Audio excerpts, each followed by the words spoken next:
Hold your hand up in front of your face for a moment. Just imagine it, if your eyes are already closed. Your hand, a foot or so in front of you, in the air. Now think about what's actually happening when you see it. Light is leaving a source somewhere in the room. A lamp or a phone, or the faint glow of a streetlight through a curtain, bouncing off the skin of your hand and traveling to your eyes. You see your hand because of that light. And here's the thing, there's a delay. From the moment the light bounces off your hand to the moment it reaches your eye, a tiny fraction of a second passes. The light has to travel. It doesn't arrive instantly. Nothing does. The delay is so small, in this case, that it's completely undetectable by any instrument in the room. Light travels at about 300,000 kilometers every second. Your hand is about 1/3 of a meter away. The delay is roughly 1 nanosecond, 1 billionth of a second. You are not seeing your hand as it is right now. You are seeing your hand as it was 1 billionth of a second ago. That sounds like a philosophical trick, a piece of clever wordplay that doesn't amount to anything practical. And at the scale of your hand and your eye, you're right that it doesn't matter in any everyday sense. The delay is undetectable. You might as well say your hand is there now. But the principle is real, and when you scale it up, it becomes one of the most profound and disorienting truths in all of science. The universe has a speed limit. The speed of light is that limit, and the consequences of that limit reach into every corner of physics, astronomy, technology, and our deepest understanding of what space and time actually are. The sun is 150 million kilometers away. Light takes about 8 minutes and 20 seconds to travel from the sun to your eyes. You are not seeing the sun as it is. You are seeing the sun as it was 8 minutes ago. If the sun vanished at this very moment, you would not know for 8 minutes and 20 seconds. You would keep seeing it. The world would still be lit by it. And then, suddenly, it would be gone. The nearest star beyond our sun is about 4 light years away. You see it as it was 4 years ago. Some of the stars you see on a clear night are thousands of light years away. You are seeing them as they were thousands of years ago. Some of them before human civilization had writing. Some of the galaxies visible through a telescope are billions of light years away. The light entering your eye from those galaxies has been traveling since before the Earth existed. You are looking into the deep past every time you look at the sky. The speed of light is not just a technical fact about electromagnetism. It is the speed at which information can travel, the speed at which cause can affect effect, the fundamental limit on how quickly anything in the universe can influence anything else. It is, in a very real sense, the speed of reality itself, and everything strange and beautiful and deeply confusing about it flows from that central fact.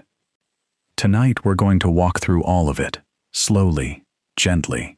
We're going to talk about how we measured the speed of light, which is a story full of clever people and surprising errors and moments of genuine insight spanning 3 centuries.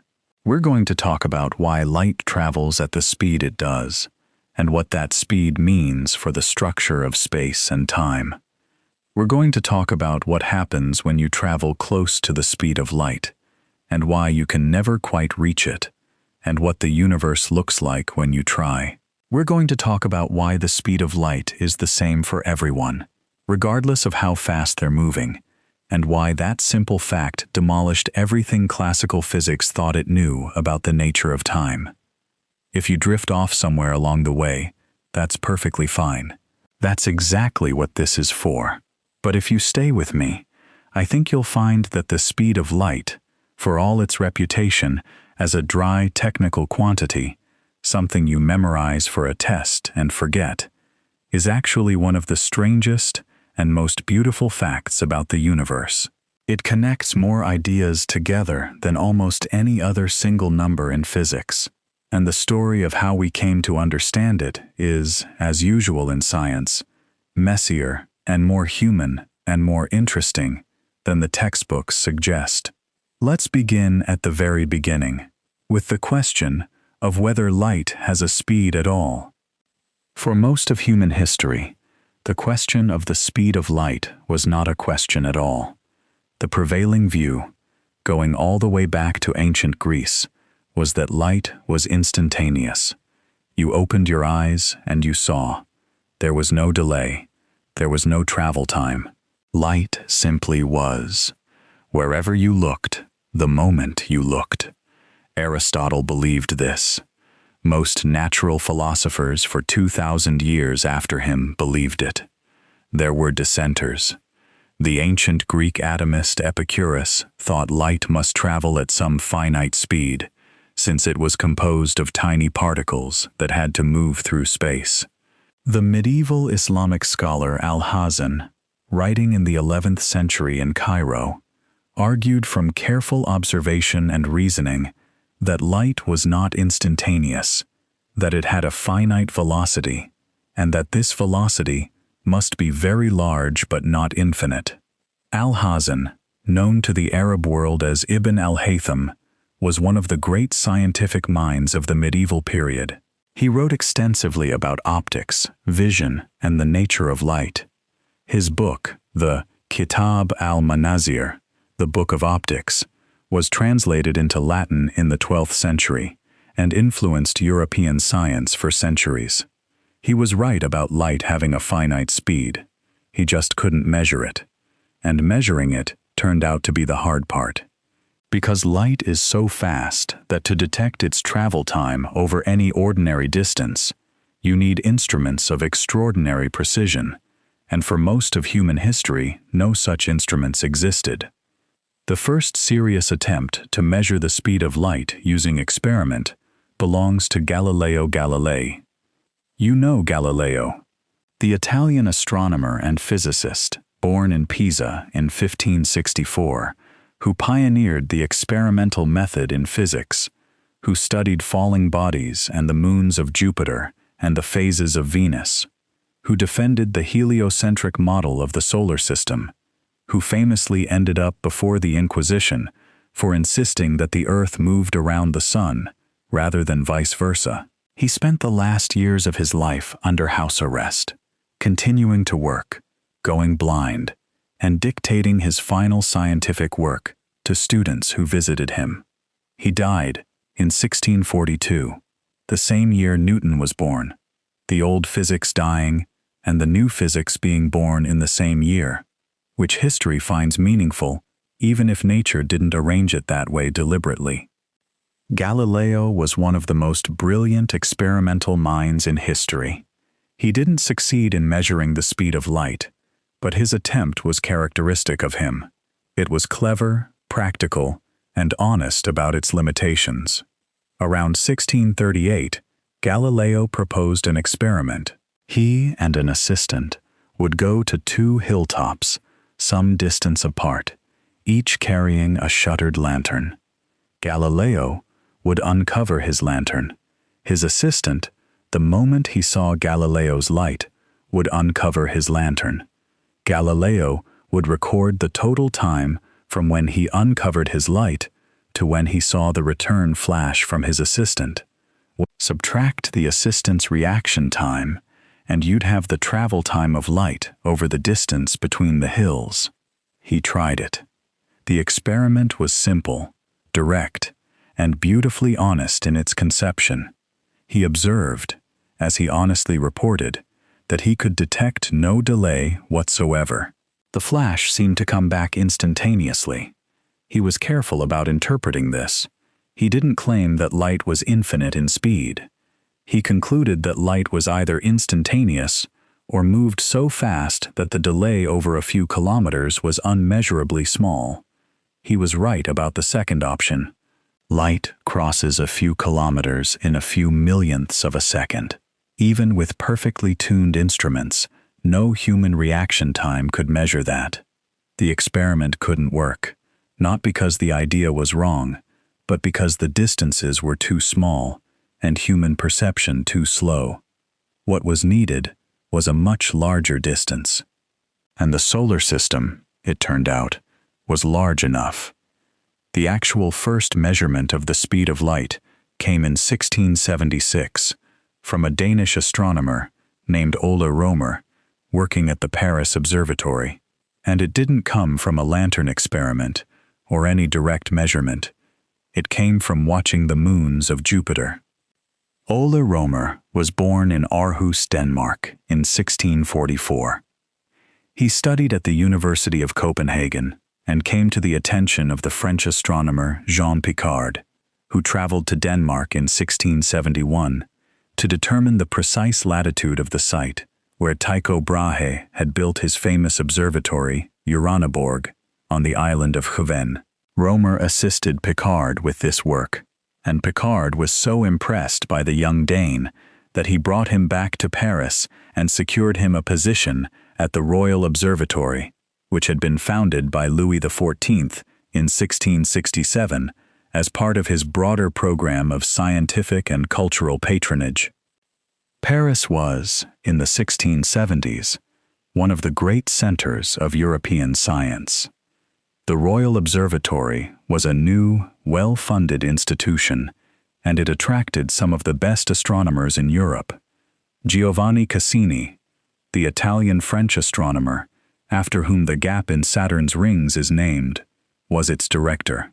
Rømer worked there for 9 years, from 1672 to 1681, before returning to Denmark.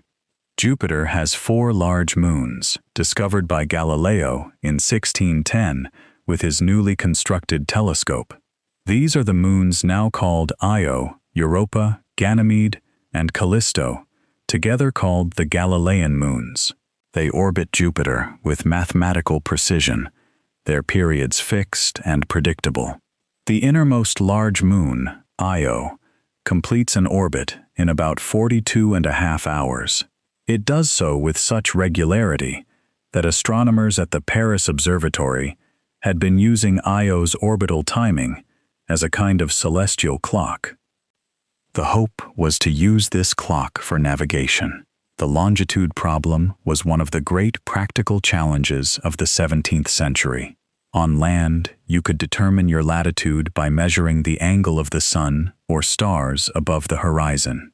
But longitude required knowing the difference in time between your location and some reference location. Clocks of the era were not reliable enough to keep accurate time over the months of a sea voyage. But Io's eclipses behind Jupiter happened at precisely predictable times, according to a clock at the Royal Observatory.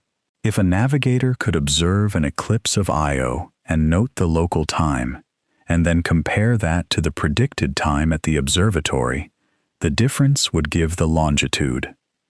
It was a workable idea in principle, less practical at sea, where the required telescope couldn't be steadied on a rolling ship. But it worked well for terrestrial mapping, and Cassini's observatory was producing detailed astronomical tables for Io's timing. Rømer was given the job of carefully tracking Io's orbital timing. He made meticulous observations over several years, and he noticed something strange. The timing of Io's appearances and disappearances wasn't perfectly constant. When Earth was on the same side of the Sun as Jupiter, and therefore closer to Jupiter, the appearances came slightly earlier than predicted.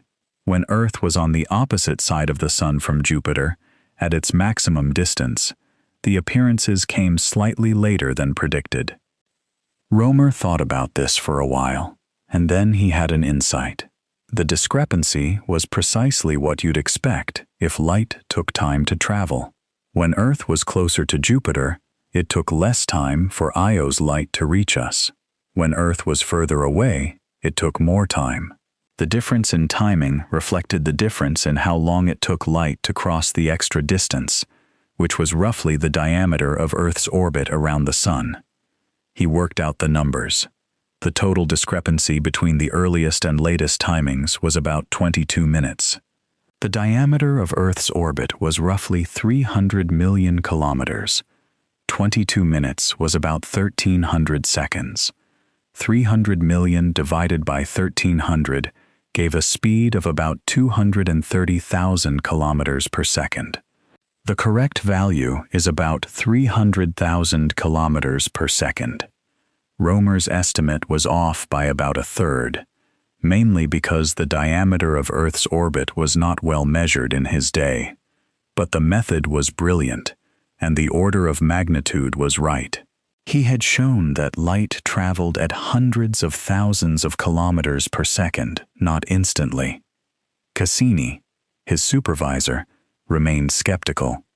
He had also noticed the timing discrepancies, but attributed them to irregularities in Io's orbit, rather than the travel time of light. Rømer published his result in 1676, and the debate continued for decades. It was settled, finally, by James Bradley's independent measurement in 1728, using the aberration of starlight, which confirmed not only that light had a finite speed, but arrived at a value consistent with Rømer's. Rømer himself returned to Denmark in 1681, where he went on to have a distinguished career as an astronomer, inventor, and eventually as the chief of police and mayor of Copenhagen, a career trajectory that might seem unusual but reflects the breadth of competence expected of educated men in that era. He introduced the Rømer temperature scale, which was the precursor to the Fahrenheit and Celsius scales, invented by Daniel Fahrenheit after visiting Rømer in Copenhagen. He designed a thermometer and a standard for temperature measurement. He died in 1710, having contributed far more to human knowledge than most people ever know. Full experimental confirmation came in 1728, when the English astronomer James Bradley independently measured the speed of light by a completely different method, something called the aberration of starlight. Bradley was trying to measure the parallax of nearby stars, the tiny apparent shift in their position caused by Earth's motion around the Sun. Instead, he found a different and unexpected effect. The positions of stars seemed to shift throughout the year in a pattern that couldn't be explained by parallax, but could be explained by the finite travel time of light, combined with Earth's orbital motion. It was like the way raindrops seem to fall at an angle when you're running, even if they're falling perfectly vertically. Because you're moving, you have to tilt your umbrella slightly forward. Similarly, because Earth is moving in its orbit, the direction from which starlight appears to come is slightly offset from the true direction, by an angle that depends on the ratio of Earth's orbital speed to the speed of light.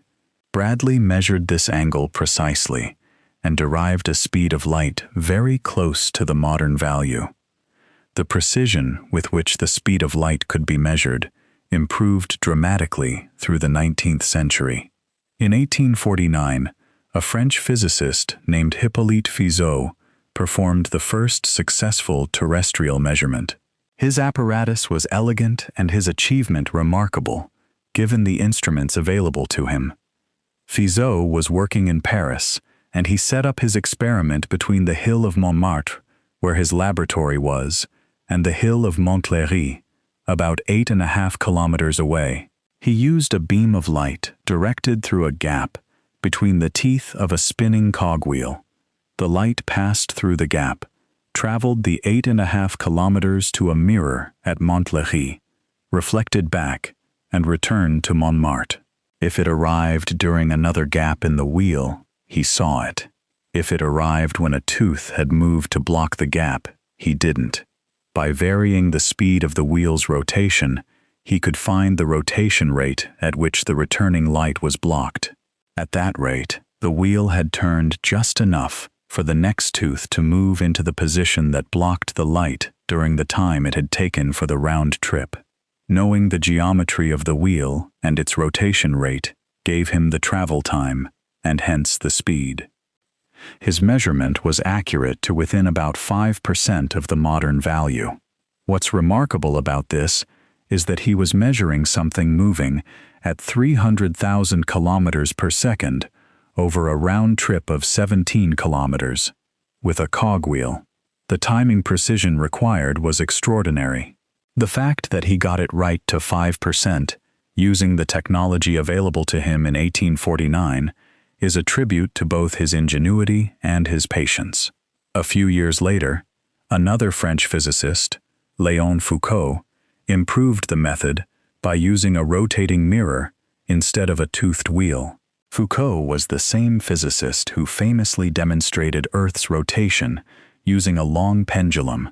The Foucault pendulum still exhibited in science museums around the world. He applied his talent for precision measurement to the speed of light and, by the 1860s, had achieved an accuracy of better than 1%. He also measured the speed of light in water, finding that it was, indeed, slower than in air, confirming a key prediction of the wave theory of light. The particle theory, championed by Newton, had predicted that light should travel faster in water, because particles would be accelerated into a denser medium. The wave theory predicted slower. Foucault's measurement confirmed the wave theory was right. The precision with which the speed of light could be measured improved dramatically through the 19th century. In 1849, a French physicist named Hippolyte Fizeau performed the first successful terrestrial measurement. His apparatus used a rapidly rotating toothed wheel. By adjusting the rotation rate until the returning light was blocked, Fizeau could calculate the speed. His measurement was accurate to within about 5%. The most famous 19th century measurement came from the American physicist Albert Michelson, who would spend most of his life refining the measurement with ever-increasing precision. Michelson was born in Strelno, Prussia, in 1852, in what is now Poland, the son of a Jewish merchant. The family emigrated to the United States when he was 2 years old, settling eventually in frontier towns in California and Nevada, following the gold rush economy westward. He grew up in the mining camps of Calaveras County and in Murphy's Camp, a rough world very far from the genteel European physics laboratories where most of the great experimenters of his era were working. He was brilliant from childhood and was sponsored by his congressman to attend the United States Naval Academy at Annapolis, from which he graduated in 1873. He returned to the academy as a physics instructor in 1875, and it was there, in 1878, that he performed his first measurement of the speed of light. He was 26 years old, working with simple equipment in modest circumstances, and he produced a result that was the most precise yet obtained, within about 100 kilometers per second of the true value. It was immediately recognized by the scientific community as an important achievement.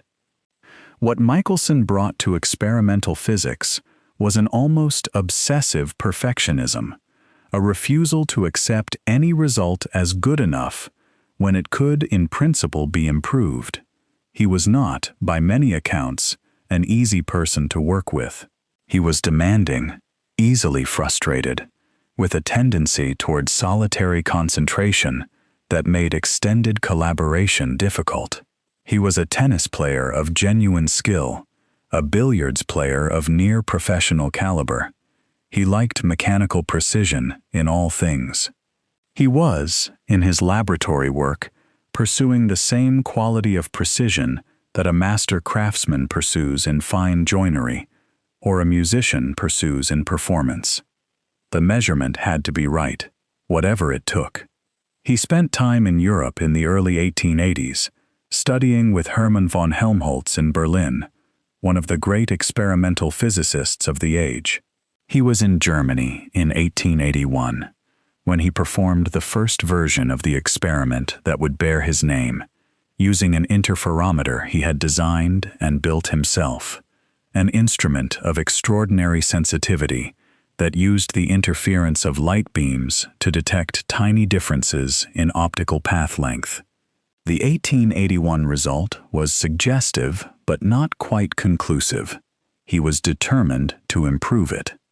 Back in America, installed at the Case School of Applied Science in Cleveland, Ohio, he teamed up with a chemist named Edward Morley, who was meticulous, patient, and a superb experimentalist in his own right. Together, they designed a greatly improved apparatus, built on a stone slab floating in a trough of mercury to isolate it from vibrations, with much longer effective path lengths achieved through multiple reflections, and with careful temperature control to minimize thermal distortion. The experiment they performed in 1887 was the state of the art. The most famous 19th-century measurement came from the American physicist Albert Michelson, who would spend most of his life refining the measurement with ever-increasing precision. His value from 1878 was the most precise yet, within about 100 kilometers per second of the true value.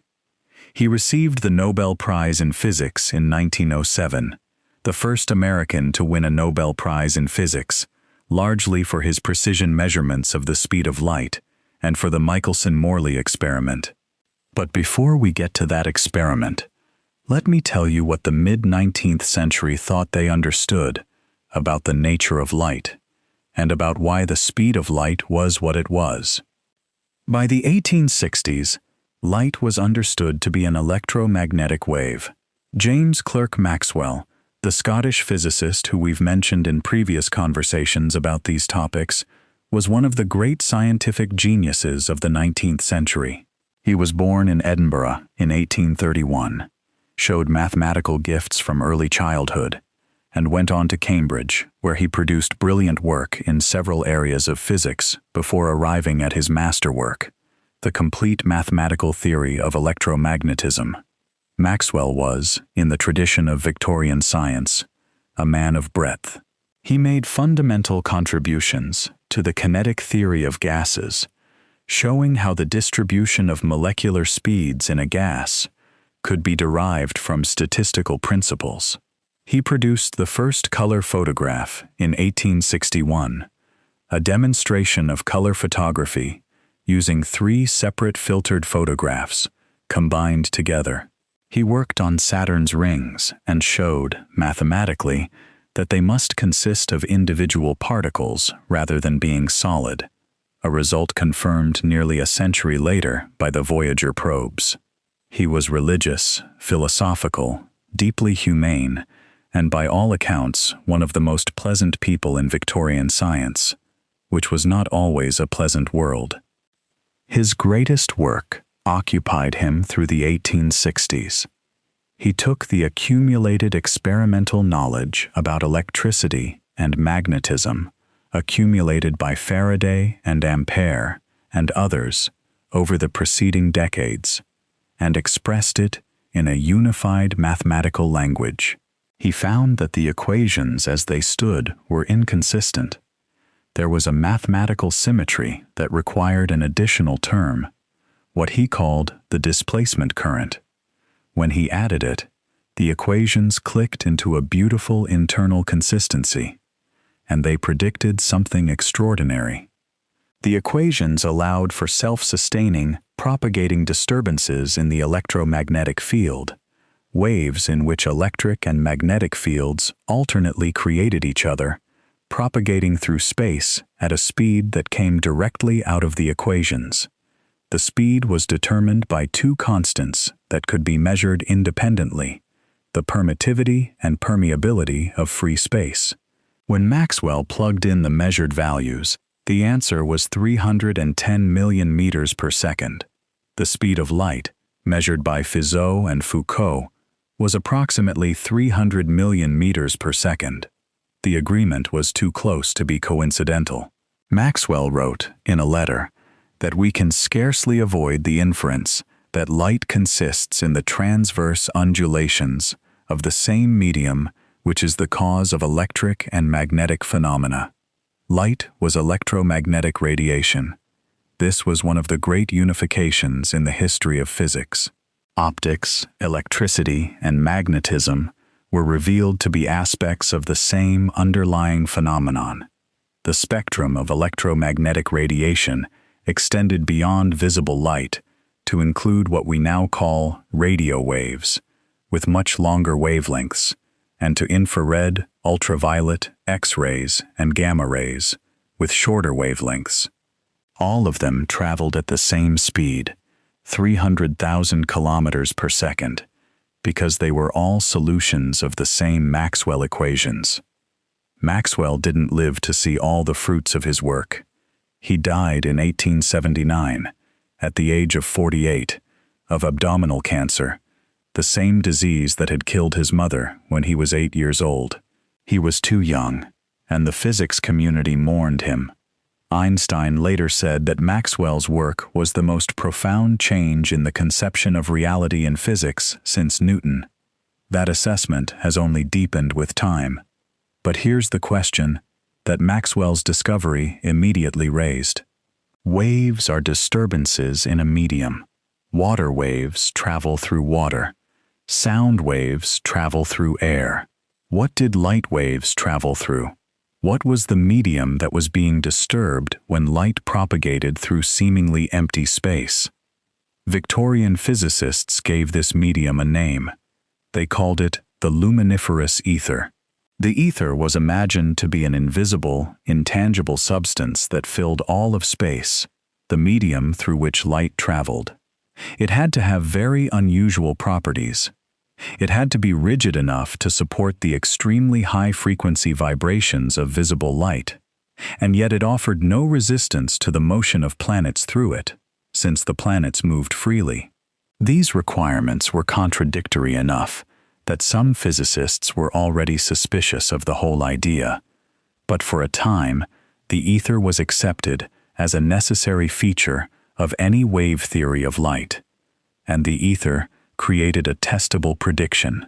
If light traveled through the ether at 300,000 kilometers per second, then the measured speed of light should depend on how fast the observer was moving through the ether. If you were moving in the same direction as the light should appear to come toward you more slowly. If you were moving against the direction of the light should appear faster. Earth, orbiting the Sun at about 30 kilometers per second, should be moving through the ether at that speed, or some comparable speed, at various times of year. The difference in the apparent speed of light measured in different directions should be detectable. The experiment to test this was designed by Albert Michelson in 1881 and performed with greater precision by Michelson and his collaborator, Edward Morley, in 1887.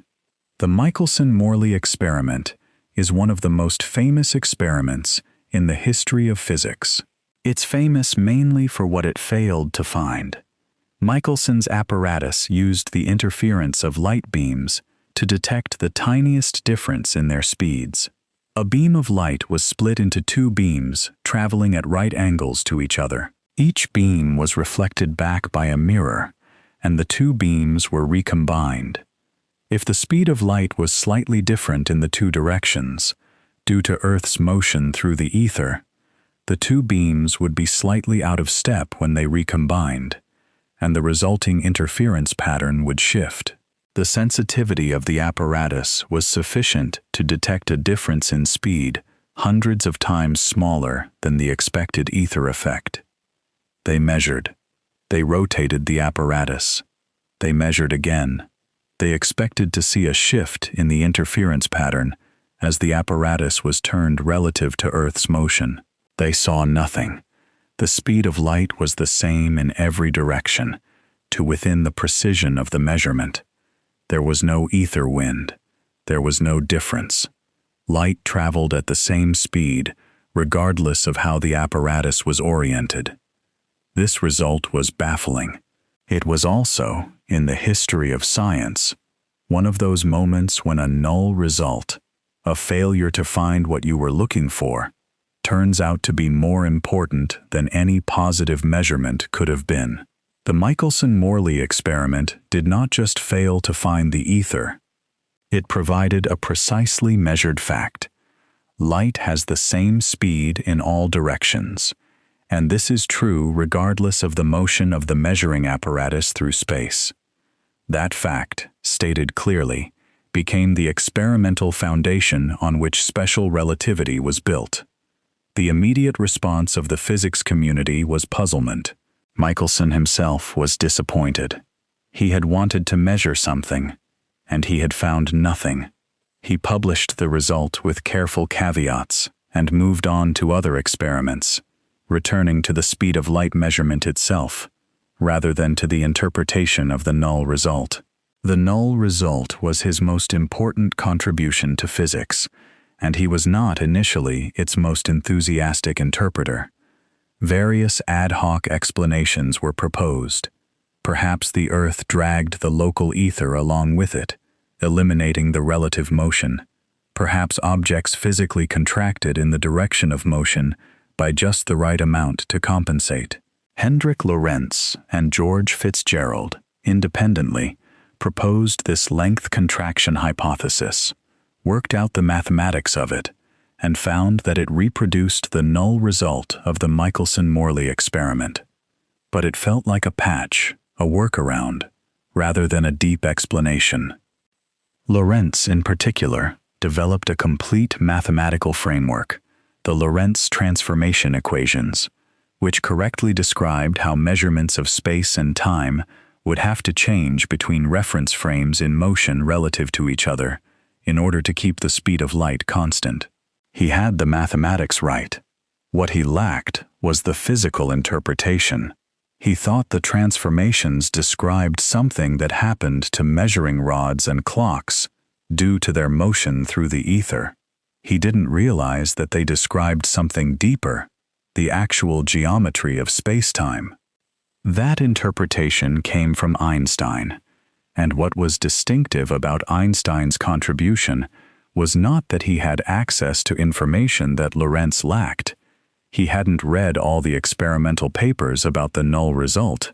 He was aware of it, but it was not the primary thing driving his thinking. What drove him was the theoretical inconsistency between Maxwell's equations and Newtonian mechanics, the contradiction about what it would be like to ride alongside a beam of light. He resolved this by discarding the ether entirely, by taking Maxwell's equations at face value, and by asking what the universe had to be like for the speed of light to truly be constant for all observers, not as a coincidence or a compensation, but as a fundamental feature of space-time. The ether, in this picture, became unnecessary. If there was no preferred reference frame, no absolute rest, then there was no need for a medium that defined absolute rest. Space was not filled with a ghostly substance. Space was, as Michelson and Morley had implicitly shown, equally receptive to light propagation in all directions and for all observers. The ether hypothesis, which had motivated the Michelson-Morley experiment, was dissolved not by finding it to be absent, but by replacing it with a deeper understanding in which it was never needed in the first place. This is a pattern that repeats in the history of physics. Scientists search for something, fail to find it, and eventually realize that what they were looking for doesn't exist, and that a deeper theory explains why it doesn't exist. The Michelson-Morley experiment is the most famous example, but it's not the only one. The deep explanation came in 1905 from the Swiss Patent Office in Bern, from a 26-year-old examiner named Albert Einstein. We've talked about Einstein's special theory of relativity at some length in our previous conversations, if you've been with us on this journey. But let me walk through the relevant part again, slowly, because it connects to the speed of light in a way that deserves its own careful treatment. Einstein's approach was characteristically radical. He didn't try to explain why the ether didn't produce a detectable effect. He didn't try to construct a mechanism for length contraction. He instead asked a deeper question. What if the null result was not a surprise to be explained away, but a fundamental fact to be taken as a starting point? What if the speed of light was simply constant, the same for all observers, not as a coincidence or a compensation, but as a basic feature of the universe? He took two postulates. First, the laws of physics are the same for all observers, moving at constant velocity relative to each other. Second, the speed of light in vacuum is the same for all such observers, regardless of the motion of the light source or the observer. And then he asked, with extreme care and without flinching from the consequences, what must the universe be like for both of these to be true simultaneously? The answer was that time could not be the same for all observers. If two observers are moving relative to each other, their clocks run at different rates. The moving clock runs slow. This is not a mechanical effect. It's not that the clock's mechanism is disrupted by motion. It's that time itself runs at different rates for observers in different states of motion. A person on a very fast rocket ages more slowly than a person at rest. This is called time dilation, and it is real, confirmed by experiment in dozens of different ways. The answer was also that distances could not be the same for all observers. A ruler moving past you at high speed is shorter than the same ruler at rest. This is length contraction, the same effect that Lorentz and FitzGerald had proposed as a patch, but now it was not a patch. It was a necessary consequence of the constancy of the speed of light and the relativity of simultaneity. It followed from the logic of the situation. And the answer was that mass and energy were equivalent, related by the famous equation E equals mc squared. The c in that equation is the speed of light. The reason the equation has such an enormous conversion factor, the reason a small amount of mass corresponds to an enormous amount of energy, is that the speed of light is so large. C squared is about 9 times 10 to the 16th meters squared per second squared. Enormous. Every nuclear reaction, every star, every atom bomb depends on this conversion, and the conversion factor is the speed of light squared. Let me dwell on the time dilation effect a bit longer, because it's one of the most strange and beautiful consequences of the speed of light being constant, and it's worth letting it settle in properly. Imagine two people, one sitting in a very fast rocket, one standing still on Earth. The person on the rocket is moving at, say, 87% of the speed of light relative to Earth. At that speed, according to special relativity, the rocket person's clock runs at exactly half the rate of the Earth person's clock. Every second that passes for the rocket person corresponds to 2 seconds for the Earth person. Now, the rocket person goes on a very long journey. She travels to a star 40 light-years away, moving at 87% of the speed of light. The Earth person calculates how long the journey takes. It's roughly 40 divided by 0.87, about 46 years. From Earth, the trip takes 46 years. But from the rocket person's perspective, time has been running at half speed. She has only experienced about 23 years. She lands at the star, turns around, and comes back. From Earth, the round trip takes about 92 years. From the rocket person's experience, the round trip took about 46 years. When she lands back on Earth, she is 46 years older. The people who stayed on Earth are 92 years older. If she left a twin behind, that twin is now 46 years older than her. They started out the same age and ended up with a 46-year age difference. This is the twin paradox, and it's not really a paradox at all. It's a direct consequence of the constancy of the speed of light, worked out through the mathematics of special relativity, and it's real. We've confirmed time dilation using atomic clocks on airplanes, using muons produced in the upper atmosphere, using GPS satellites. It always works out exactly as relativity predicts. The reason time dilation happens is, at root, the speed of light. Light travels at the same speed for everyone. If you're moving fast, that constraint forces time to slow down, because the geometry of the situation demands it. The constancy of c is not just a fact about light. It's a fact about the structure of space-time itself, and space-time adjusts its geometry to accommodate that fact, at the expense of the intuitions we built up living in a slow-moving world. Let me now talk about why light travels at the speed it does.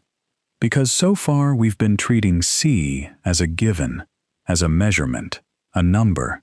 But is there a deeper reason why light travels at 300,000 kilometers per second rather than 3 million or 3?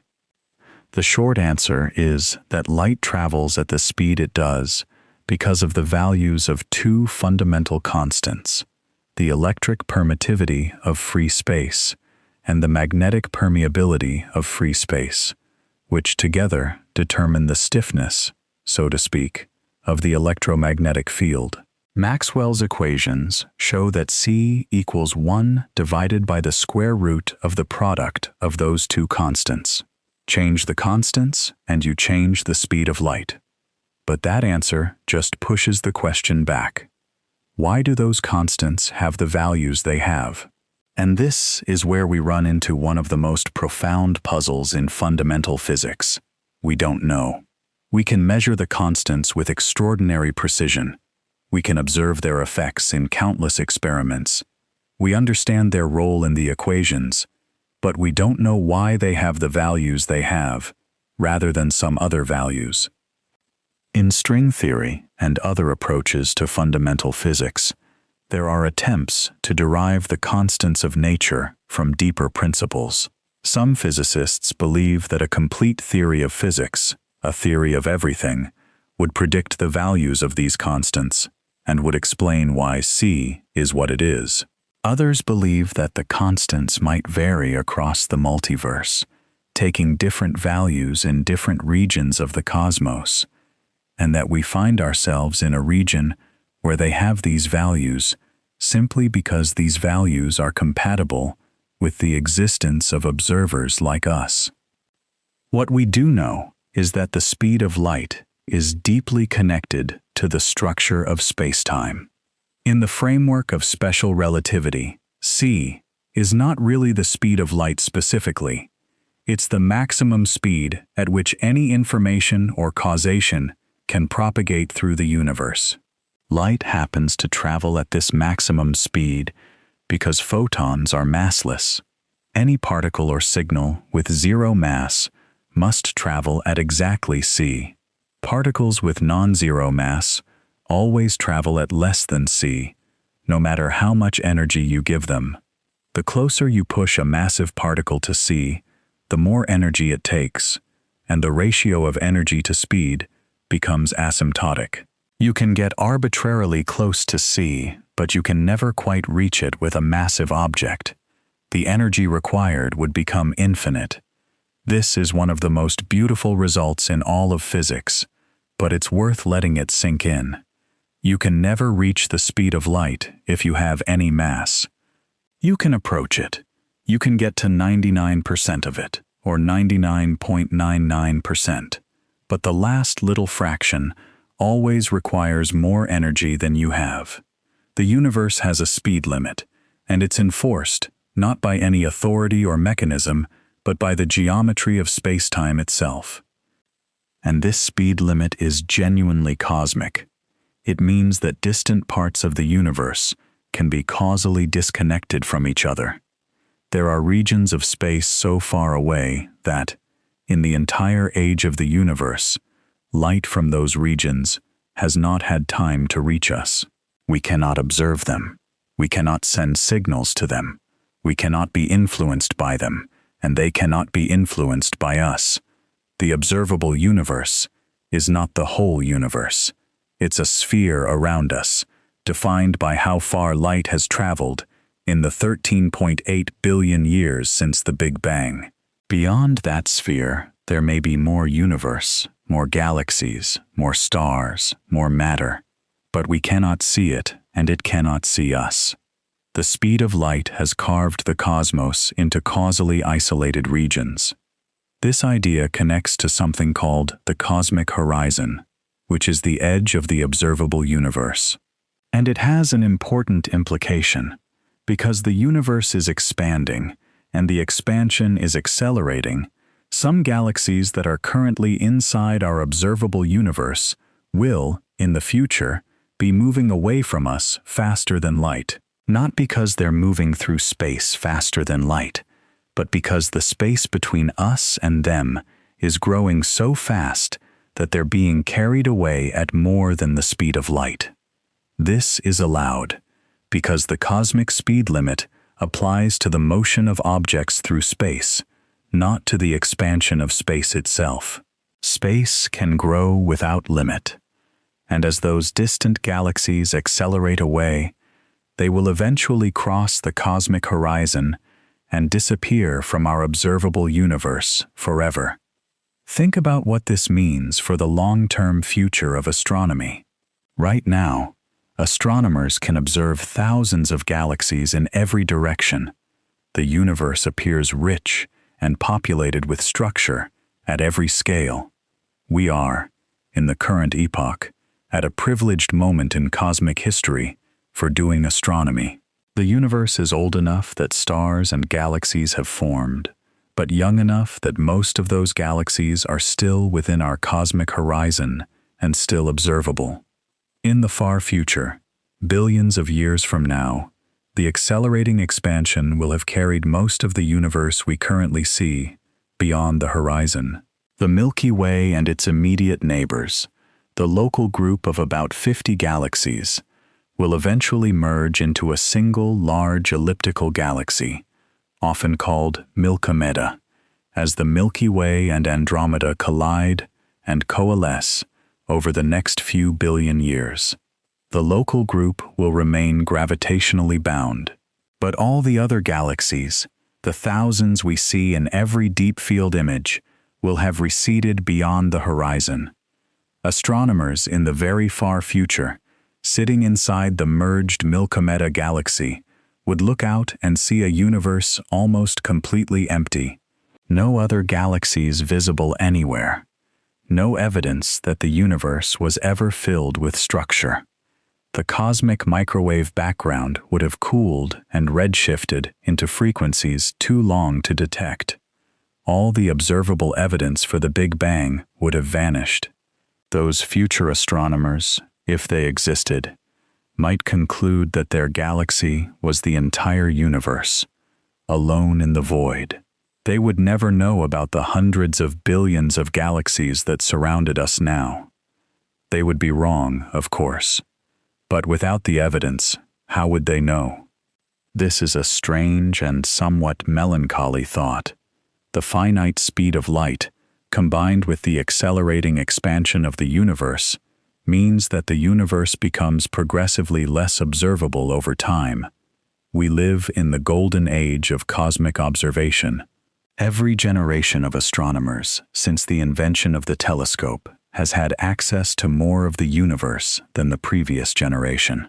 But there is a horizon, and it is retreating. Eventually, most of the universe will be permanently hidden from any observer within our horizon. Astronomers right now are studying galaxies they will never be able to study again, not because they're running out of time in any personal sense, but because the universe is running out of time in a cosmic sense. The light from the most distant galaxies, already stretched and faint, will become progressively more stretched and fainter, until it falls below any conceivable detection threshold. The universe is not just expanding, it's pulling a curtain closed.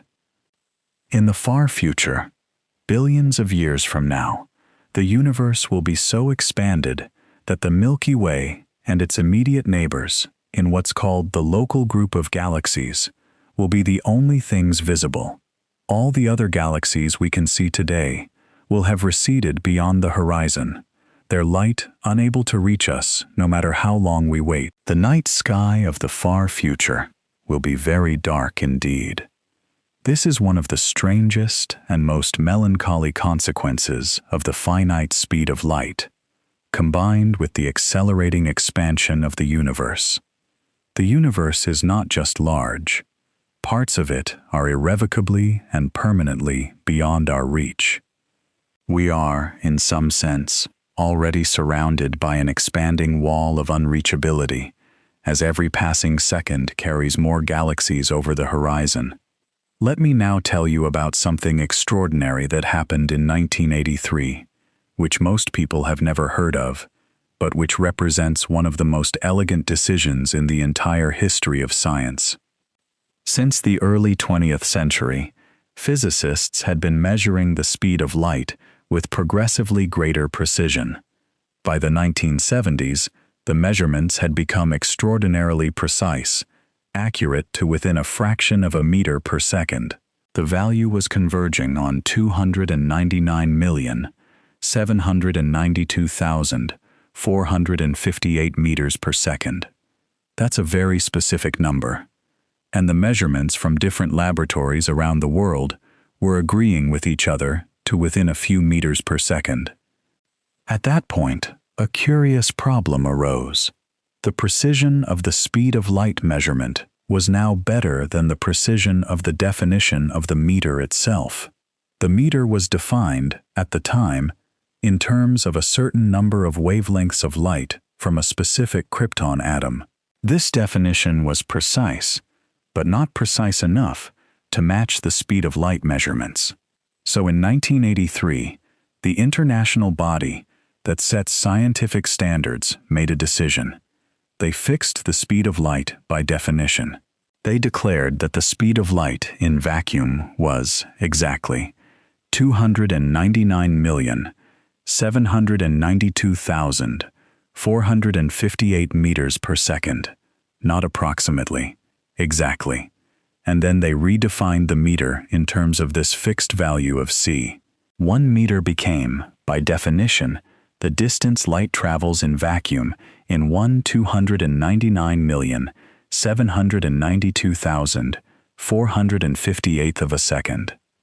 This is a beautiful intellectual move. It elevates the speed of light from a measured quantity to a defined constant. You can no longer, in principle, measure the speed of light, because it's not a measurement anymore. It's a definition. What you can measure is length, using the speed of light and a precise clock. The speed of light has been promoted from physics to mathematics, from an empirical fact about the universe to a chosen convention built into the very structure of our measurement system. This might seem like a semantic trick, but it's deeply sensible. The speed of light is exactly what it is, and our measurements had converged on it to high precision. Fixing it, by definition, removes any residual ambiguity and aligns our measurement system with the fundamental physics. Every measurement of length, anywhere in the world, is now ultimately traceable to the speed of light and an atomic clock. The modern definition of the meter, in other words, is a light-based definition. When you measure a room as being 4 meters wide, you are, in some sense, measuring it in units of how far light travels in a certain tiny fraction of a second. The universe's fundamental speed limit is baked into our system of measurement. There's something philosophically satisfying about this. The speed of light is so fundamental to the structure of the universe that it makes sense for it to be the basis of our measurement system. Length and time are related by c in space-time, just as Einstein showed. Our units of length and time are now related by c in our measurement system.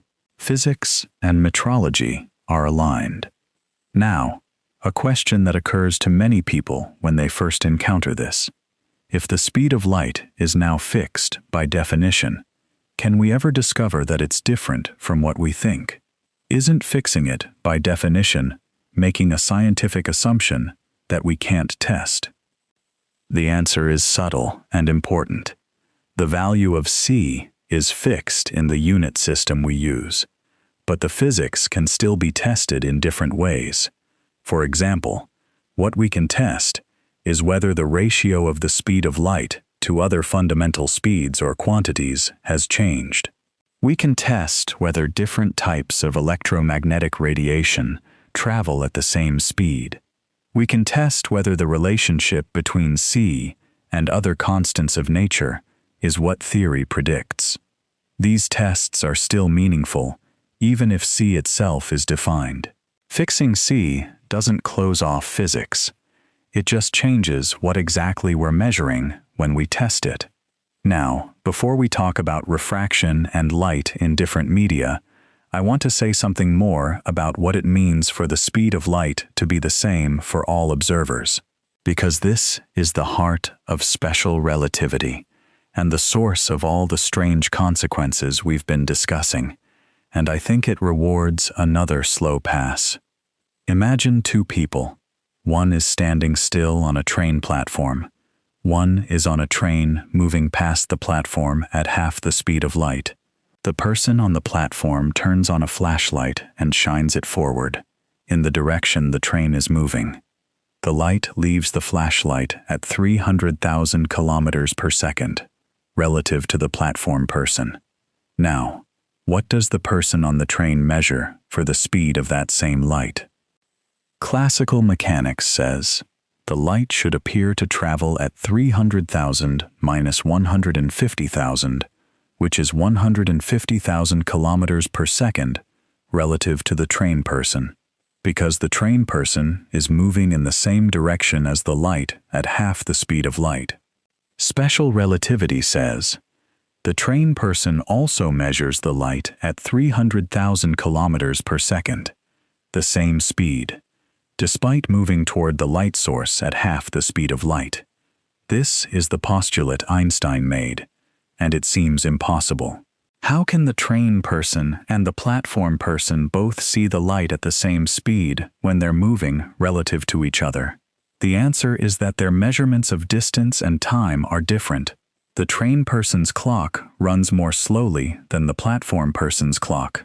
The train person's rulers are shorter in the direction of motion. When they each measure distance divided by time to calculate the speed of the light, they get the same answer, not because the light is doing something special, but because their measurements of distance and time have adjusted to compensate for their relative motion. This adjustment is not a mechanical effect. It's not that their clocks slow down due to some vibration or heating from the motion. It's that time itself is different for them. This is the truly radical claim of special relativity, and it follows necessarily from the postulate that c is constant for all observers. And it has been confirmed, not just by thought experiment, but by real measurements. The most direct confirmation is the behavior of muons. Muons are subatomic particles, heavier cousins of the electron, produced when cosmic rays hit the upper atmosphere. They're produced at an altitude of about 15 kilometers.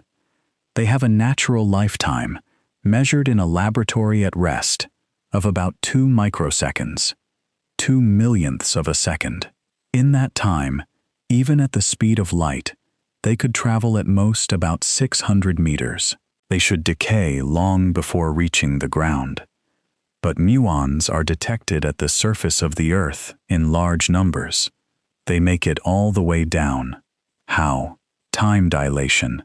The muons are moving at about 99% of the speed of light. At that speed, their internal clock, which governs when they decay, runs at about 1/7 of normal speed. Their effective lifetime, from the ground's perspective, is about 14 microseconds, not 2. In that longer time, they travel 15 kilometers and reach the ground. From the muon's perspective, its clock runs normally, but the Earth is rushing toward it at 99% of the speed of light, and length contraction has squished the 15 kilometers of atmosphere down to about 2 kilometers. The muon's 2 microsecond lifetime is enough to cross 2 kilometers. Either way, by time dilation from the Earth's frame or by length contraction from the muon's frame, the muon survives to the ground. Both perspectives give the same physical result, because they must. Relativity is self-consistent. This is why special relativity, for all its counterintuitive implications, is not just a theory, but a confirmed fact about the universe. Every time a muon reaches the surface of the Earth, it is confirming time dilation. Every time a GPS satellite's clock is corrected for relativistic effects, it's confirming special relativity. Every time an accelerator experiment produces particles at relativistic speeds, and the particles behave as predicted by relativistic mechanics rather than classical mechanics, it's confirming the theory. The constancy of c is not a convenient assumption. It is an observed fact with consequences that have been checked in 100 different ways. And here is one more thing about c that I want to leave you with, because it connects back to the opening image of this whole conversation, the hand in front of your face.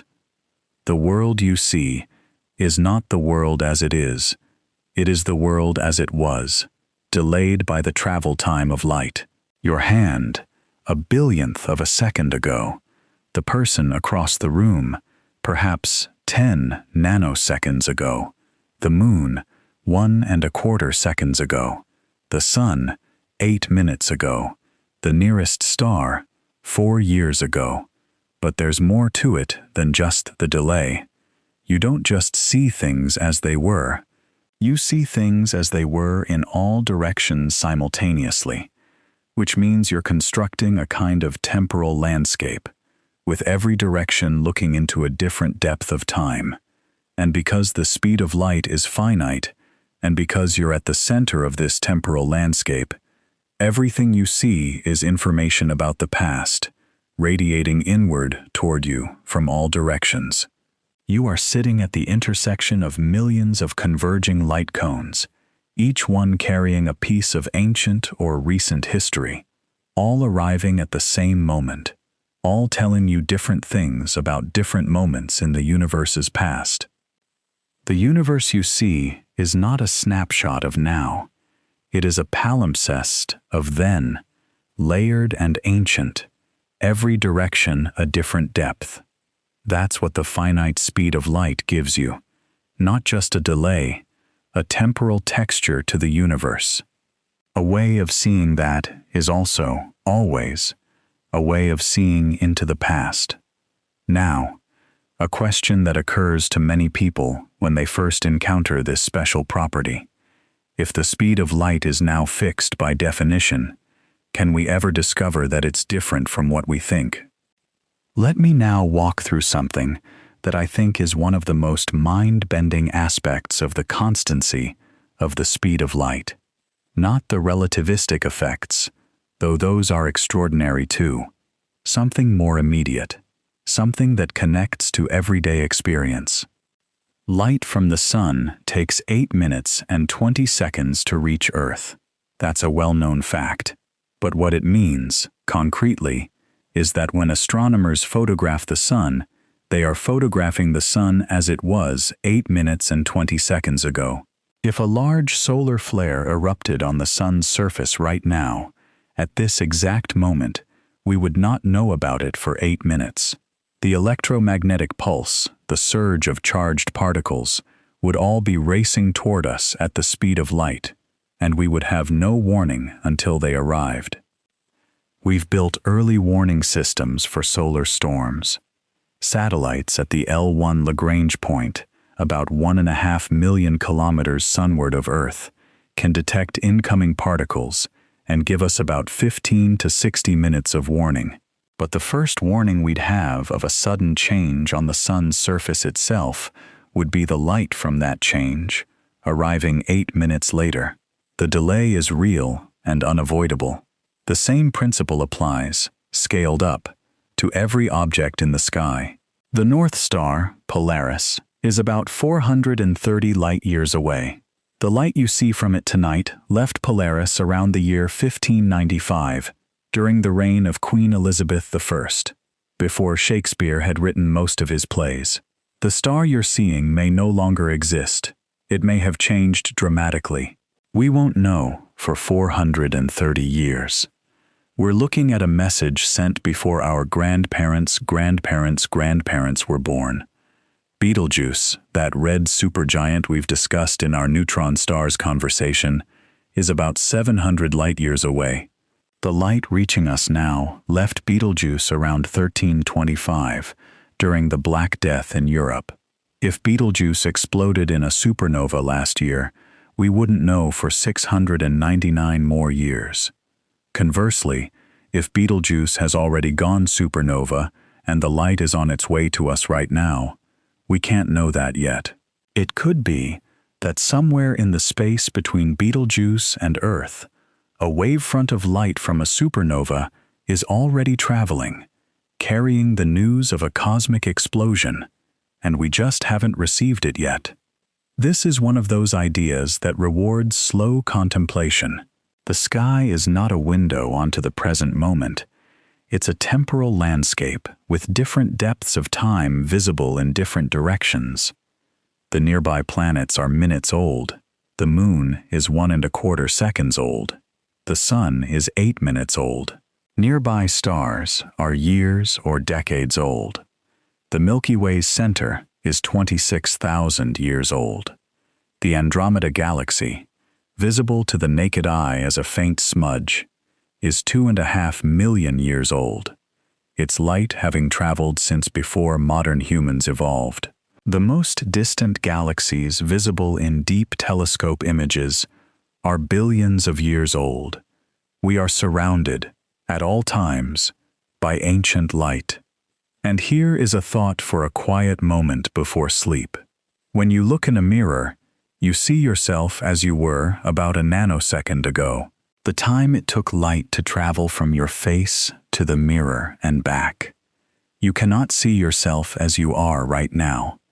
You can only see yourself as you were a billionth of a second ago, because that is the minimum possible delay imposed by the speed of light over the distance from your face to the mirror.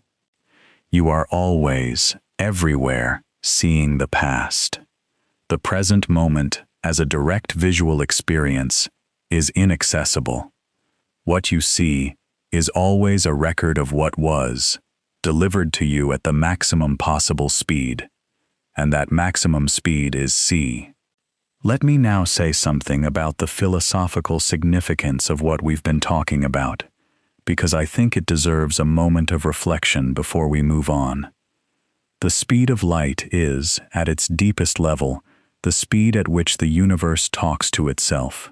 Every interaction between any two parts of the universe, every photon exchanged between atoms, every gravitational wave propagating from a neutron star merger, every electromagnetic signal bouncing off a satellite and returning to Earth. All of these interactions propagate at c. The universe's internal communication system runs at 300,000 kilometers per second. No faster, no slower, for anything massless in vacuum. What does it mean for the universe to have a communication speed? It means the universe is not instantly connected. It means that what happens in one place does not immediately affect what happens everywhere else. It means that the past and the future are genuinely different kinds of things, separated by a causal boundary that moves at c.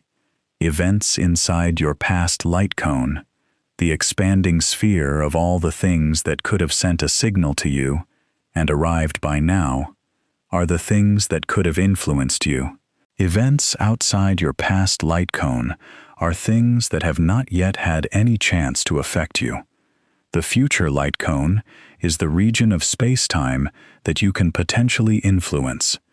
Outside your future light cone are events that you cannot affect, no matter what you do. This is the causal structure of space-time. It is entirely determined by c, change c, and the causal structure of the universe changes. Make c infinite, and every event in the universe instantly connects to every other event. Causality as we know it dissolves, and the distinction between past and future disappears. The finite speed of light is what gives the universe its temporal structure. It is why time has a direction. It is why effects follow causes. It is why there is such a thing as history, a sequence of events with a before and an after.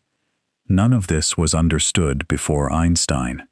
Before 1905, c was just a number that described how fast light happened to travel. After 1905, c was understood to be the fundamental conversion factor between space and time, the constant that defined the geometry of four-dimensional space-time, the limit that gave the universe its causal structure. It went from being a property of light to being a property of reality itself. That's what the story of the speed of light is really about. It's not about light. It's about the structure of the universe. Light just happens to travel at the speed that structure imposes. It travels at c because it's massless, and massless things must travel at the universal conversion rate between space and time. That's all, and everything else follows. Now, let me come back to something more immediate and more beautiful. Let me talk about light as information, and what it means to use light to build a picture of the universe. When astronomers point their telescopes at the sky, they're not seeing the universe as it is. They're seeing the universe as it was. The further they look, the further back in time they see.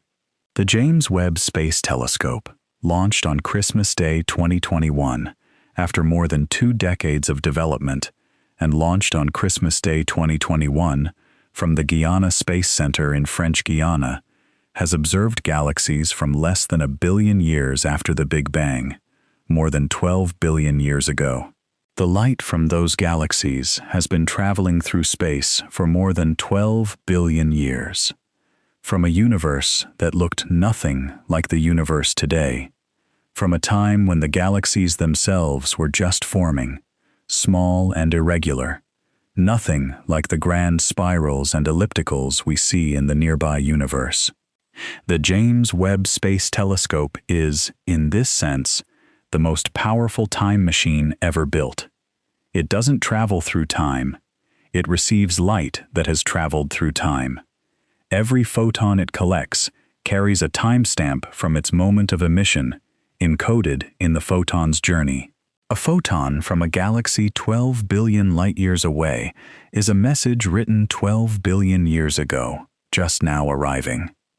The telescope is named after James Webb, who ran NASA from 1961 to 1968 during the crucial years of the Mercury, Gemini, and early Apollo programs.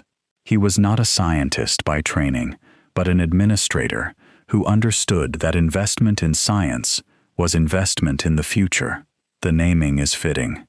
The telescope represents the kind of long-term commitment to scientific infrastructure that Webb championed.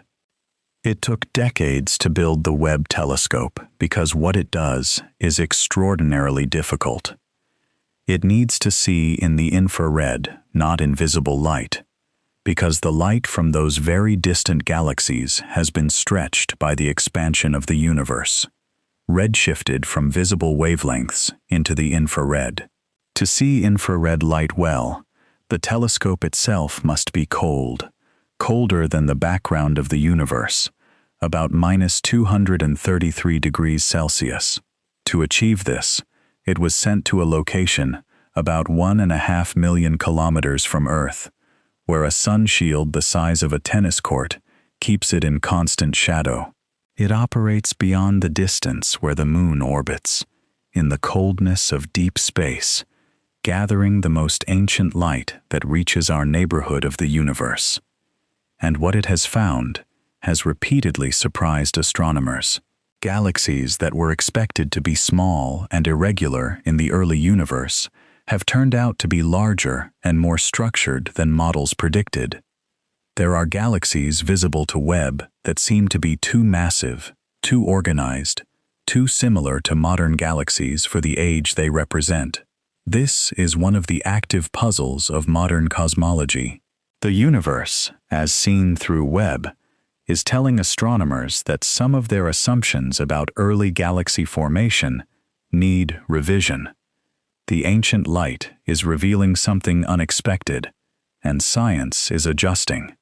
This is what the finite speed of light gives us, not just a delay, not just an inconvenience in communication, an entirely different relationship to the universe.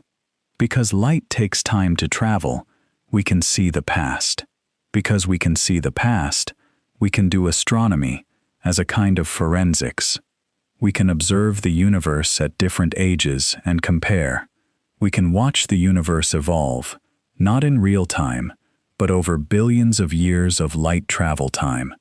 We can test theories of cosmology against the actual observed history of the cosmos. If light were instantaneous, astronomy would be impossible in this sense. We would only ever see the universe as it is right now. We could have no observational access to the past. The finite speed of light is not a limitation of astronomy. It is one of its most powerful tools. The cosmic microwave background, the faint glow of radiation that fills the entire sky, and that Penzias and Wilson discovered by accident in 1964, is the most ancient light we can observe. It was emitted about 380,000 years after the Big Bang, when the universe had cooled enough for electrons to combine with protons to form neutral hydrogen atoms, making the universe transparent to light for the first time. Before that moment, the universe was so hot and dense that light couldn't travel freely. It was constantly being absorbed and re-emitted. The universe was opaque. When it cooled enough to become transparent, the light that was present at that moment was released and has been traveling through the universe ever since, cooling as the universe expanded, from its original orange-white glow to the microwave radiation we detect today. When we observe the cosmic microwave background, we are seeing light that has been traveling for 13.4 billion years. We are seeing the universe when it was less than 400,000 years old. The finite speed of light is what makes this view into deep time possible. Now, a question that occurs to many people. If the speed of light is so fundamental, is it truly constant? Could it change over time? Could it have been different in the early universe? This is actually a serious question in physics, not just a curiosity. Various physicists over the decades have proposed theories in which fundamental constants, including the speed of light, vary with time or with position in the universe. These are called varying constants theories, and they're controversial, but taken seriously enough to be tested. The tests come from looking at the absorption spectra of distant quasars, bright objects powered by supermassive black holes in distant galaxies. When their light passes through intervening gas clouds on the way to Earth, specific wavelengths are absorbed, producing characteristic patterns in the spectrum. These patterns depend on the values of certain fundamental constants. If the constants have changed over cosmic time, the patterns from very distant, ancient quasars should differ from nearby, more recent ones.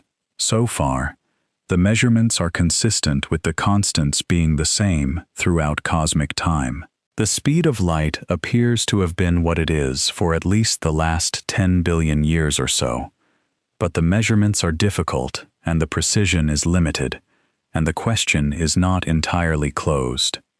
Let me talk about another beautiful aspect of the speed of light that doesn't get enough attention: the way it appears in completely different areas of physics, connecting them in ways that would otherwise seem arbitrary. The speed of light appears in Coulomb's law for electrostatics, buried in the fundamental constants. It appears in the magnetic force between current-carrying wires. It appears in the mass-energy relation, E equals mc squared. It appears in the formula for the energy of a photon. It appears in the relationship between the electric and magnetic components of an electromagnetic wave. It appears in the Lorentz transformation equations that describe how space and time coordinates change between reference frames. It appears in the formula for the precession of orbits in general relativity. It appears in Hawking's formula for the temperature of black hole radiation. It appears in essentially every equation that connects quantum mechanics to special relativity. This ubiquity is not a coincidence. It reflects the fact that C is not really a property of light specifically. It's a property of space-time. It's the conversion factor between space and time in the four-dimensional geometry of the universe. Einstein's insight was that space and time are not separate things. They are aspects of a single four-dimensional fabric, space-time, and C is the constant that relates spatial distances to temporal distances in that fabric. It appears everywhere because space-time appears everywhere. Every physical process takes place in space-time, and C is woven into the structure of space-time itself. In the geometrized units that physicists often use for theoretical calculations, they set C equal to 1. This is not an approximation. It's a choice of units in which distances are measured in light seconds and times in seconds, so that the speed of light automatically comes out as 1. In these units, E equals m, not E equals mc squared. Mass and energy are literally the same dimension, measured in the same units. This makes the unity of physics much more apparent. It strips away the historical accident of choosing meters and seconds as units, and reveals the underlying structure. Let me slow down now and talk about what the speed of light feels like, experientially, at human scales. Because I've been talking about cosmic distances and relativistic effects and the structure of space-time, and I want to come back to something you can hold. The moon is about a light second and a quarter away. When astronauts on the moon during the Apollo missions spoke to mission control in Houston, there was a delay of about 2.5 seconds between a question and the beginning of a reply. You can hear this in the recordings. The questioner asks, waits. There's a pause that feels slightly too long, and then the answer begins. That pause is the round trip of radio waves, traveling at the speed of light, from Earth to Moon and back. It's the minimum possible delay. It can't be faster than that. The universe doesn't allow it. Mars is on average about 12.5 light minutes away, though this varies as the planets move in their orbits. When the Curiosity rover is driving around on Mars, the operators on Earth are not driving it in real time. They can't. A command sent from Earth takes 12.5 minutes to arrive. A response takes another 12.5 minutes to return. They plan sequences of actions, upload them, and wait. The rover is largely autonomous on a human timescale. The speed of light has imposed a 25-minute minimum round-trip communication delay, and engineering and mission planning have had to adapt to that constraint. Jupiter is roughly 33 to 43 light-minutes away, depending on the relative positions of the planets. Saturn is even further. When the Voyager probes were sent to the outer solar system in 1977, communication delays were measured in hours. By the time Voyager 1 reached interstellar space, communication delays were over 17 hours one way. You send a command and wait 34 hours or more for confirmation that it worked. The operators of those missions had to plan everything with extraordinary precision and foresight, because there was no possibility of rapid back-and-forth communication. And then consider that the nearest star system, Alpha Centauri, is 4.2 light-years away. 4 years and a few months for a radio signal to arrive. 8.5 years for a reply. If we ever send a spacecraft to another star system, communication with Earth will be conducted on timescales of years. There will be no mission control in the traditional sense. The crew will have to make all their own decisions. The universe has ensured this, not through any malice or limitation of technology, but through the simple fact that the speed of light is what it is, and the stars are so very far away. This is why, when people dream of interstellar travel and contact with civilizations on other planets, the speed of light looms so large. It's not just a speed limit for ships, though it is that too. It's a delay in communication that makes any kind of real-time interaction across star system distances impossible. Any civilization communicating with another would be exchanging messages on timescales of years or decades at best, centuries at worst. The universe is vast, and light, for all its extraordinary speed, cannot make it smaller. Let me now come back to one more extraordinary thing about the speed of light, before we let the night settle in: the relationship between light and the vacuum. We've talked about light traveling through space, but what exactly is the vacuum? Is it really empty? And does light always travel at exactly c, or can it travel more slowly? In vacuum, genuinely empty space, light always travels at exactly c. This is a theorem of Maxwell's equations, confirmed by every measurement ever made. No medium is needed. Light propagates through the geometric fabric of space-time, not through any physical substance. In fact, one of the profound implications of quantum field theory is that the vacuum is not really empty at all, as we've discussed in our conversation about antimatter and virtual particles. The vacuum seethes with virtual particle-antiparticle pairs constantly appearing and disappearing, and yet, through all this quantum ferment, light travels at exactly c. The virtual particles affect the energy of the vacuum and produce effects like the Casimir force, but they don't change the speed of real photons propagating through empty space. In a medium, light slows down.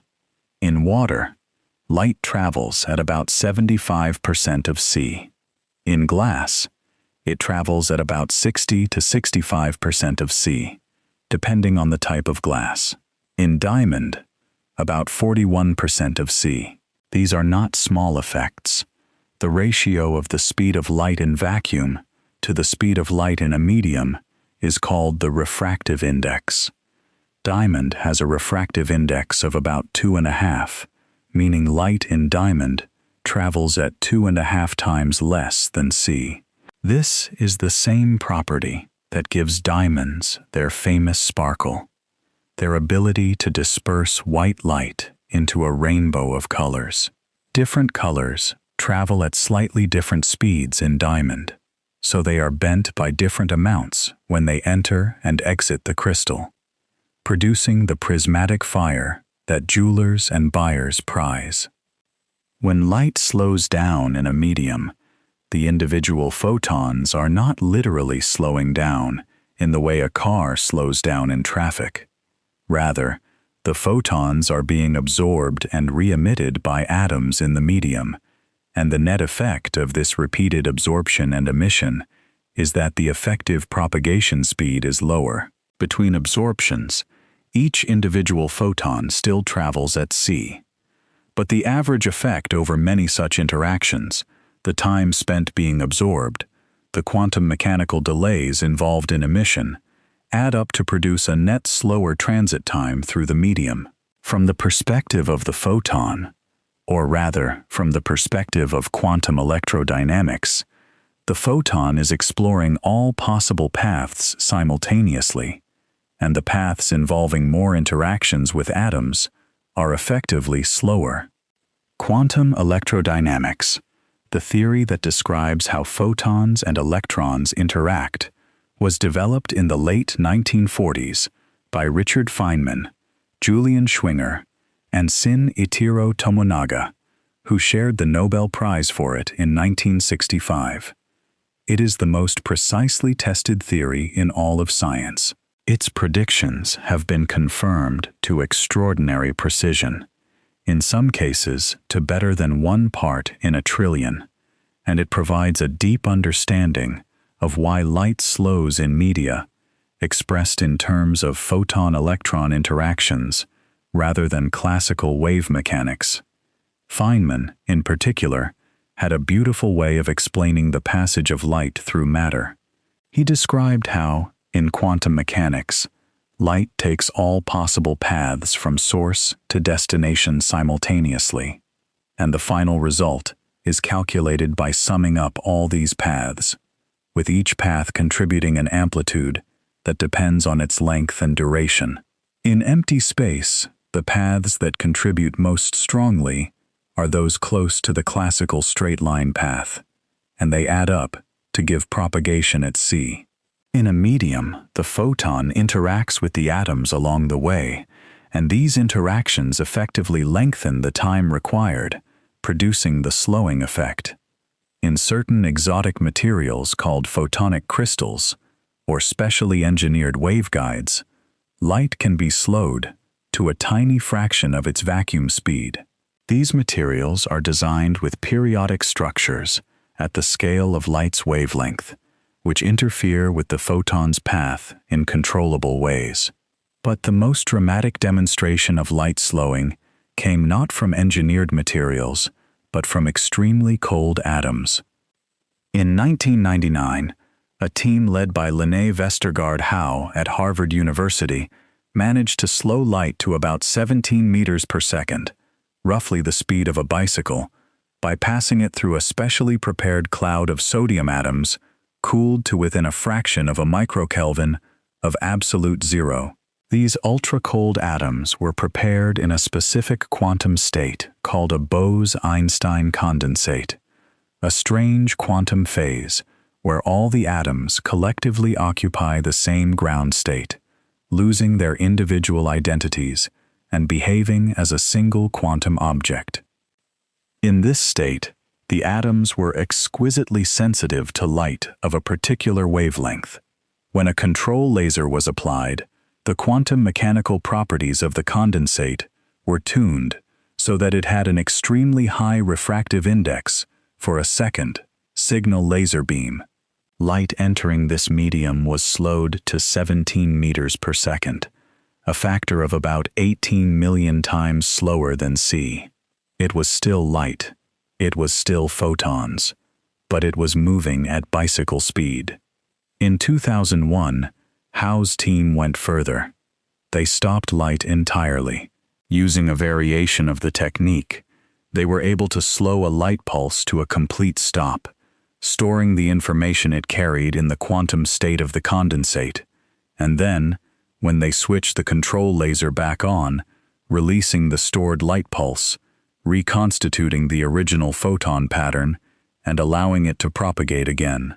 Light had been halted, stored, and restarted, not destroyed, stored. This wasn't just a laboratory curiosity. It points toward possible applications in quantum computing and quantum communication, where the ability to store and release quantum states of light could be essential. And it vividly demonstrates the difference between the fundamental speed of light in vacuum, which is fixed by the geometry of spacetime, and the apparent propagation speed of light in a medium, which can be manipulated by carefully engineering the medium the light travels through. Refraction, the bending of light when it passes from one medium to another, is a direct consequence of the speed change. When light enters water at an angle, the part of the wavefront that enters the water first slows down before the rest of the wavefront enters. This causes the wave to bend, like the way a marching column bends when one end hits mud and slows while the rest is still on firm ground. The amount of bending depends on the ratio of the speeds in the two media, and this ratio is called the refractive index.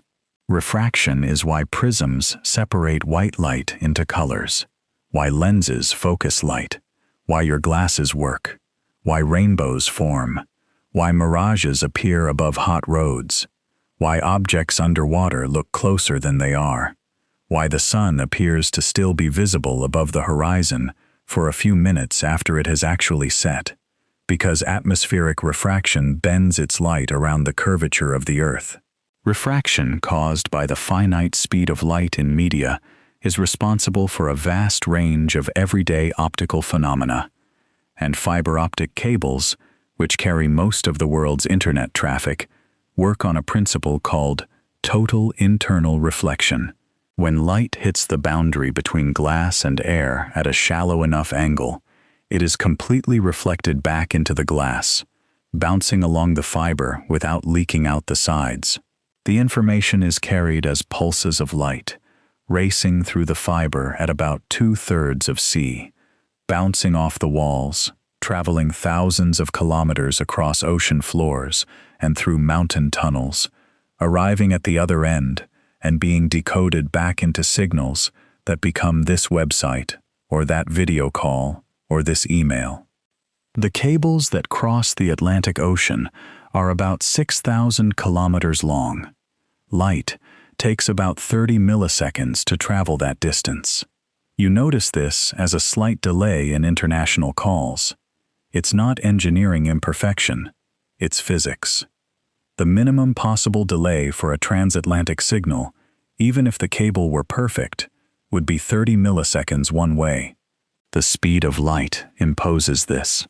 The speed of light in glass, about 200 million kilometers per second, and the laws of refraction, all discovered and understood through centuries of patient measurement and mathematical analysis, are the physical foundation of the modern information economy. There's something quietly profound about that.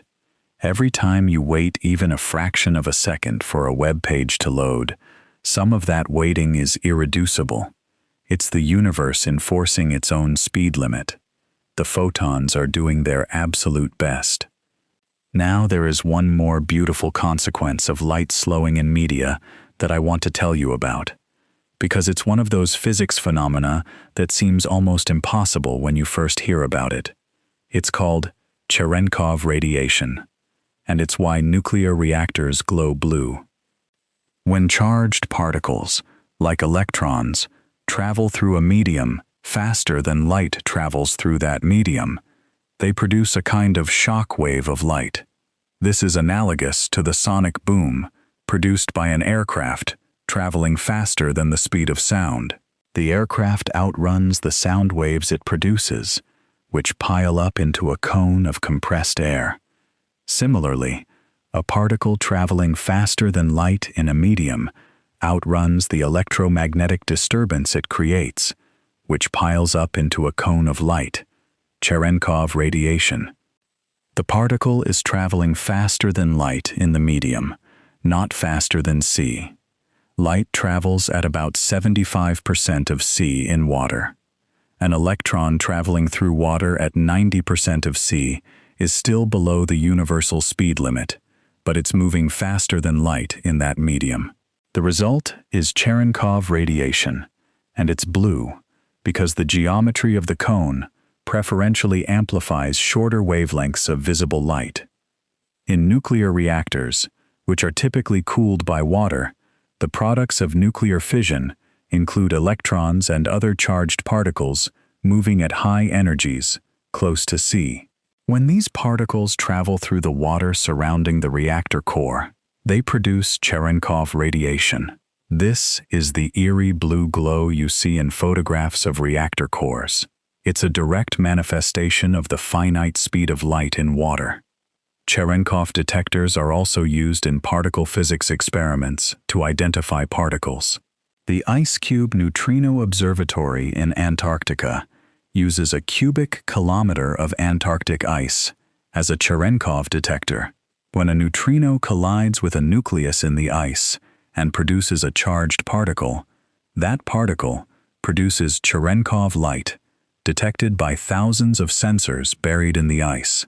It's one of the most extraordinary scientific instruments ever built, a detector the size of a small mountain, hunting for some of the most elusive particles in the universe, using the blue glow of Cherenkov radiation as its signal. Let me slow all the way down now, and let the night settle in. You've traveled quite a distance tonight, in the most appropriate possible way. From the hand in front of your face, and the billionth of a second delay before you see it, to the stars you see as they were thousands of years ago.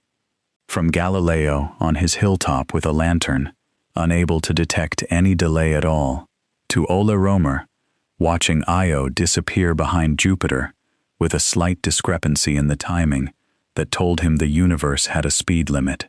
From Michelson and Morley in 1887, looking for the ether wind and finding nothing, to Einstein in 1905, taking that nothing and building something extraordinary from it. From the twin paradox and time dilation and the strange elasticity of time, to E equals mc squared and the conversion of mass to energy in every star and every nuclear reaction. From the cosmic horizon and the galaxies that are already beyond our reach forever, to the 30 milliseconds of irreducible delay built into every transatlantic internet connection. From the speed of light as a number in a textbook, to the speed of light as the fundamental conversion factor between space and time in a four-dimensional universe. From the blue glow of Cherenkov radiation in a nuclear reactor pool, to the light stopped and stored in a cloud of sodium atoms, cooled to almost absolute zero in a Harvard laboratory. Let all of that drift now. Let the details soften. What stays is enough.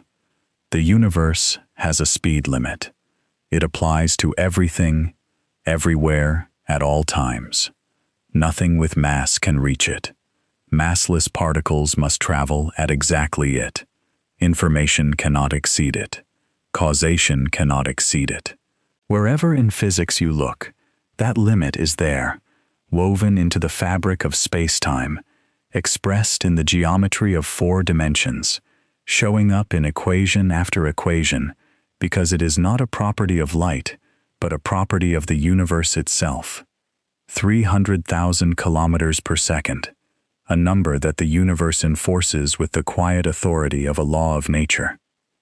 A number that determines how far you can see into the sky, how old the light is that reaches you, how fast the internet can run, how quickly a signal can reach a spacecraft 1 billion kilometers away, how slowly time passes for someone traveling very fast, how much energy is locked inside a gram of matter. It's a single number, and it's everywhere. Think about the ancient light. Right now, in every direction you could look, light is arriving from the past. The moon, 1¼ seconds ago. The sun, 8 minutes ago. The nearest stars, years ago. The center of the galaxy, 26,000 years ago. The Andromeda galaxy, 2.5 million years ago. The most distant galaxies visible to the James Webb Space Telescope more than 13 billion years ago, light that has been traveling since before the Earth existed, from a universe that looked nothing like the one you live in, carrying the news of its era across an unimaginable distance to fall into a telescope that humans built and launched only a few years ago. Every direction you look is a direction into the past. Every photon that has ever reached your eye has been a message from an earlier time. You are perpetually surrounded by ancient light, all of it arriving at 300,000 kilometers per second, all of it carrying exactly the information that was true at the moment and place it was emitted, unchanged by its journey. The speed at which those photons travel is not arbitrary. It is built into the geometry of space-time. It is the rate at which information can propagate through the structure of the universe. It is the value that, combined with mass, gives you the energy content of matter. It is the value that, taken as the fundamental limit on causation, gives the universe its particular structure of before and after, cause and effect, past and future. It is the value that your body is made around, since every interaction between the atoms that make you up is mediated by photons or by other massless particles, all traveling at c. Without that number, physics would be something entirely different, in ways that are impossible to fully imagine. Not just the technologies that depend on c, though those are extraordinary. The very structure of causality, the very possibility of a coherent universe, where effects follow causes and time has a direction. The speed of light is not a detail of physics. It is a load-bearing pillar of the entire structure.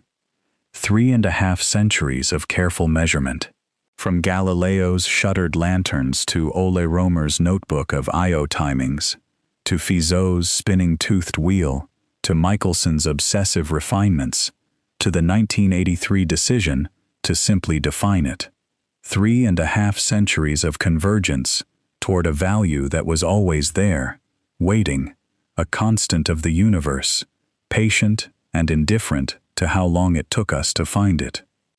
That trajectory is beautiful. Not just the science, but the human story of it. Generation after generation, each improving on what the last had done, each getting a little closer to a number that the universe had been enforcing without variation since before there were eyes to see it.